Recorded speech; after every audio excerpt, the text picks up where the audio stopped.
Bienvenue à Africa Express.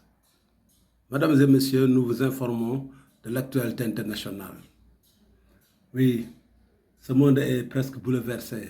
Comme nous savons ici, en Afrique, que les Iraniens et les Américains sont en full état de rang pour une confrontation militaire.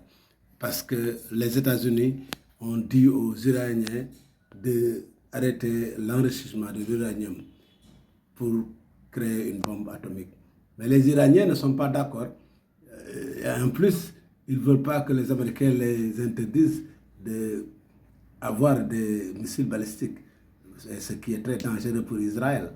Mais nous savons que l'Iran ne peut pas vivre dans le Middle East là-bas sans armes, parce que cela soit l'Irak ou bien l'Égypte, que cela soit l'Israël, même Yémen, Arabie Saoudite, tous sont armés jusqu'aux dents. Alors, l'Iran aussi, il veut être armé et il est presque à la pointe de toutes les technologies militaires.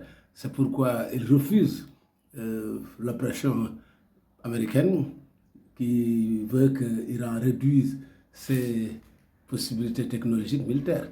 Alors, nous savons qu'aussi en Ukraine, il y a une guerre entre la Russie et l'Ukraine. Et nous savons que, en général, depuis que la guerre a commencé jusqu'à 4 ans, depuis 4 ans, on sait que c'est, en fin de compte, l'Iran qui soutenait la Russie avec ses drones qu'il lui vendait, ses UAV drones. Et ça, ce sont des choses qui sont très dangereuses pour l'Ukraine. Alors, il y a une effervescence donc dans ce monde. Quand je pense que le président Maduro de la Venezuela a été arrêté par l'armée américaine en pleine fonction présidentielle, il a été arrêté et amené à New York. Donc, il se passe des choses nouvelles actuellement dans notre monde. Le système est complètement bouleversé. Nous savons aussi que la Chine veut s'emparer de Taïwan.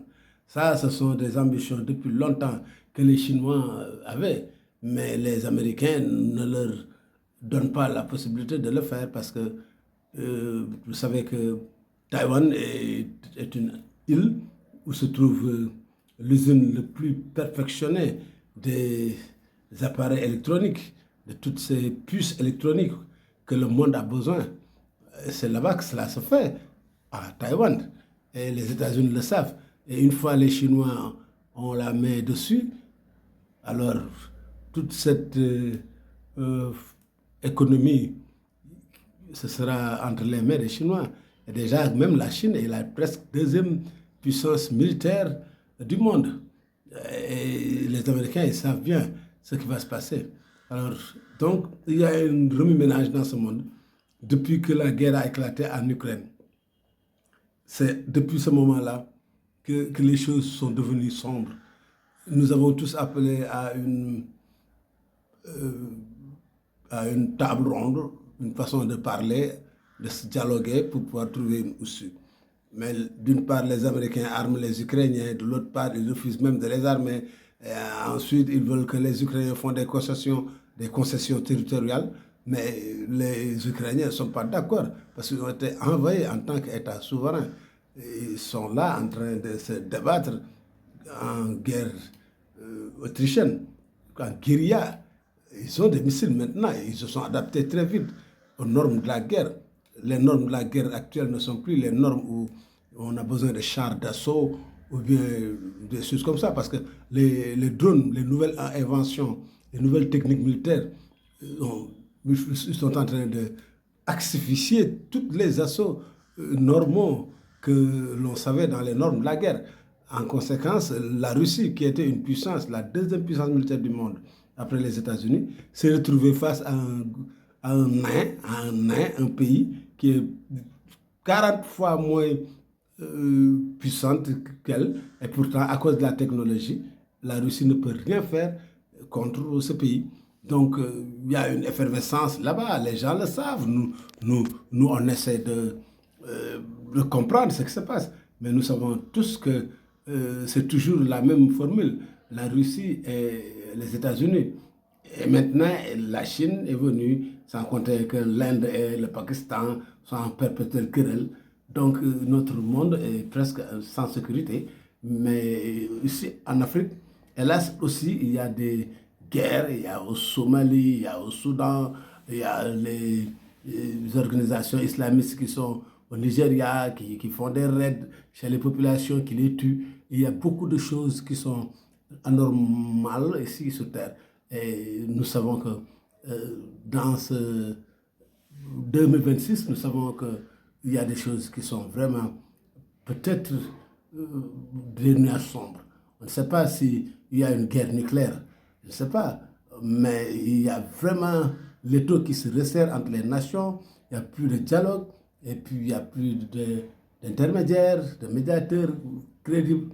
Il n'y a rien qui vaille. Nous, Africa Express, nous nous contentons seulement de brosser un peu l'actualité internationale, mais nous ne faisons pas des analyses profondes pour savoir ce qui se passe exactement ici aux États-Unis, ou bien là-bas en Europe, ou bien en Afrique, ou bien même en Asie. Nous ne faisons pas des analyses profondes, mais nous sommes une sonnette d'alarme. Nous disons que dans ce monde, il y a une insécurité qui est en train de se faire.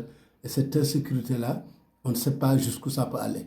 Il y a les plus forts qui essaient de montrer leurs griffes, tandis que les plus faibles, vous voyez l'exemple de la Venezuela, de Maduro au Venezuela. Il a été complètement oppressé, il a été attaché les deux mains et on l'a traîné au tribunal à New York. C'est comme ça. Nous souhaitons simplement que nous, les Africains, nous tirons leçon de tout ça pour que nous puissions devenir un seul et même pays, parce que l'Afrique, c'est le continent le plus vaste à part l'Asie du monde. Il a des ressources qui sont très, très, très importantes. Dans le bauxite, il y a l'or, il y a le pétrole, et même il y a le gaz. Le Nigeria, il produit du pétrole. Vous savez que les Américains les envient de ce qu'ils ont chez eux là-bas. Bon, ensuite, il y a les autres pays tels que le Tchad, émergents, qui ont du pétrole. Donc ici, ce n'est pas seulement ça, mais de l'Égypte au Caire jusqu'en Afrique du Sud, nous savons que si l'Afrique réussit à être un seul pays, avoir un seul gouvernement, avoir une seule monnaie et avoir un seul capital, bon, je pense que ce nous sera bénéfique. C'est tout ce que nous rêvons, nous, dans Africa Express, parce que nous voulons que l'Afrique soit un nouveau pays. Bien sûr, il sera parmi les 10 pays les plus riches du monde. Potentiellement, il peut le devenir, et les pays les plus populaires. Actuellement, on a 1,5 milliard d'habitants en Afrique. Et dans la fin du XXIe siècle, nous savons que nous atteindrons 2,4 milliards d'habitants en Afrique. C'est une main-d'œuvre inépuisable pour l'Afrique. Et la population est jeune. Nous savons que la majeure partie de la population africaine est en dessous de 20 ans. 20 ans, il y a les 30 ans, il y a les 40 ans, mais la plupart de la population n'ont même pas 20 ans.